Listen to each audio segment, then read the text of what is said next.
Chapter 8. At the Sign of the Spyglass.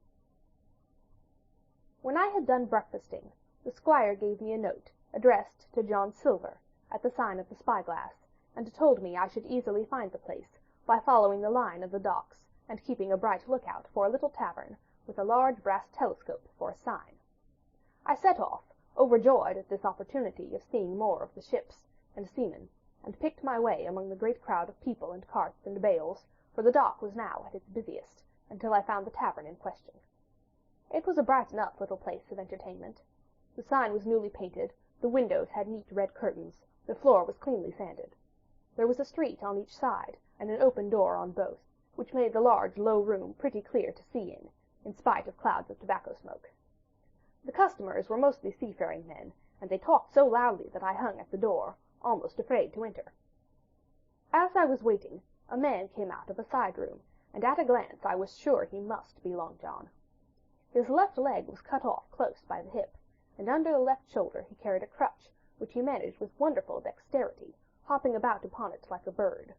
He was very tall and strong, with a face as big as a ham, plain and pale, but intelligent and smiling. Indeed, he seemed in the most cheerful spirits, whistling as he moved about among the tables, with a merry word or a slap on the shoulder for the most favored of his guests. Now, to tell you the truth, from the very first mention of Long John in Squire Trelawney's letter, I had taken a fear in my mind that he might prove to be the very one-legged sailor whom I had watched for so long at the old Admiral Benbow. But one look at the man before me was enough. I had seen the captain and the black dog and the blind man, Pew, and I thought I knew what a buccaneer was like, a very different creature, according to me, from this clean and pleasant-tempered landlord. I plucked up courage at once, crossed the threshold, and walked right up to the man where he stood, propped on his crutch, talking to a customer. "Mr. Silver, sir?" I asked, holding out the note. "Yes, my lad," said he. "Such is my name, to be sure. And who may you be?" And then, as he saw the squire's letter, he seemed to me to give something almost like a start. "Oh," said he, quite loud, and offering his hand. "I see. You are our new cabin boy. Pleased I am to see you." And he took my hand in his large, firm grasp. Just then one of the customers at the far side rose suddenly and made for the door. It was close by him, and he was out in the street in a moment. But his hurry had attracted my notice, and I recognized him at a glance. It was the tallow-faced man, wanting 2 fingers, who had come first to the Admiral Benbow. "Oh!" I cried, "stop him! It's Black Dog!" "I don't care 2 coppers who he is," cried Silver. "but he hasn't paid his score. Harry, run and catch him." One of the others who was nearest the door leapt up and started in pursuit. "If he were Admiral Hawke, he shall pay his score," cried Silver, and then, relinquishing my hand, "Who did you say he was?" he asked. "Black what?" "Dog, sir," said I. "Has Mr. Trelawney not told you of the buccaneers? He was one of them." "So," cried Silver. "in my house. Ben, run and help Harry. One of those swabs, was he? Was that you drinking with him, Morgan? Step up here." The man whom he called Morgan, an old gray-haired, mahogany-faced sailor, came forward pretty sheepishly, rolling his quid. "Now, Morgan," said Long John very sternly, "you never clapped your eyes on that black dog before, did you now?" "Not I, sir." said Morgan with a salute. "You didn't know his name, did you?" "No, sir." "By the powers, Tom Morgan, it's as good for you," exclaimed the landlord. "If you had been mixed up with the like of that, you would never have put another foot in my house, you may lay to that. And what was he saying to you?" "I don't rightly know, sir," answered Morgan. "Do you call that a head on your shoulders, or a blessed dead-eye?" cried Long John. "Don't rightly know, don't you? Perhaps you don't happen to rightly know who you was speaking to, perhaps. Come now, what was he jawing? Voyages, captains, ships? Pipe up, what was it?" "We was a-talking of keel-hauling," answered Morgan. "Keel-hauling, was you? And a mighty suitable thing, too, and you may lay to that.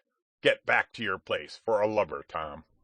And then, as Morgan rolled back to his seat, Silver added to me in a confidential whisper that was very flattering, as I thought, "He's quite an honest man, Tom Morgan, only stupid. And now," he ran on again, aloud, "let's see. Black Dog? No, I don't know the name, not I. Yet I kind of think yes, I've seen the swab. He used to come here with a blind beggar, he used."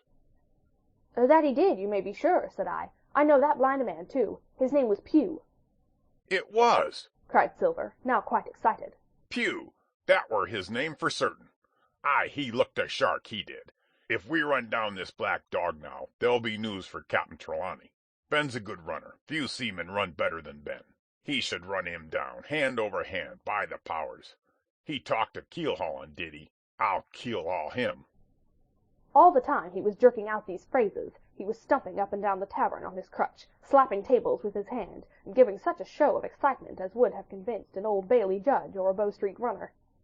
My suspicions had been thoroughly reawakened on finding Black Dog at the spyglass, and I watched the cook narrowly. But he was too deep, and too ready, and too clever for me, and by the time the two men had come back, out of breath, and confessed that they had lost the track in a crowd, and been scolded like thieves, I would have gone bail for the innocence of Long John Silver. See here now, Hawkins, said he. Here's a blessed hard thing on a man like me, now ain't it? There's Captain Trelawney. What's he to think? Here I have this confounded son of a Dutchman sitting in my own house, drinking of my own rum. Here you comes, and tells me of it plain, and here I let him give us all the slip before my blessed deadlights. Now, Hawkins, you do me justice with the captain. You're a lad, you are, but you're as smart as paint. I see that when you first come in. Now here it is. What could I do with this old timber I hobble on? When I was an A.B. master mariner, I'd have come up alongside of him, hand over hand, and broached him to in a brace of old shakes, I would. But now— And then, all of a sudden, he stopped, and his jaw dropped as though he had remembered something. The score! He burst out. 3 goes of rum. Why, shiver my timbers if I hadn't forgotten my score. And, falling on a bench, he laughed until the tears ran down his cheeks. I could not help joining, and we laughed together, peal after peal, until the tavern rang again. Why, what a precious old sea-calf I am, he said at last, wiping his cheeks. You and me should get on well, Hawkins, for I'll take my Davy I should be rated ship's boy. But come now, stand by to go about. This won't do. Duty is duty, messmates. I'll put up my old cockerel hat, and step along of you to Captain Trelawney, and report this here affair. For mind you, it's serious, young Hawkins, and neither you nor me's come out of it with what I should make so bold as to call credit. Nor you neither, says you. Not smart. None of the pair of us smart. But dash my buttons, that was a good 'un about my score. And he began to laugh again, and that so heartily that though I did not see the joke as he did, I was again obliged to join him in his mirth. On our little walk along the quays, he made himself the most interesting companion, telling me about the different ships that we passed, their rig, tonnage, and nationality, explaining the work that was going forward, how one was discharging, another taking in cargo, and a third making ready for sea, and every now and then telling me some little anecdote of ships, or seamen, or repeating a nautical phrase till I had learned it perfectly.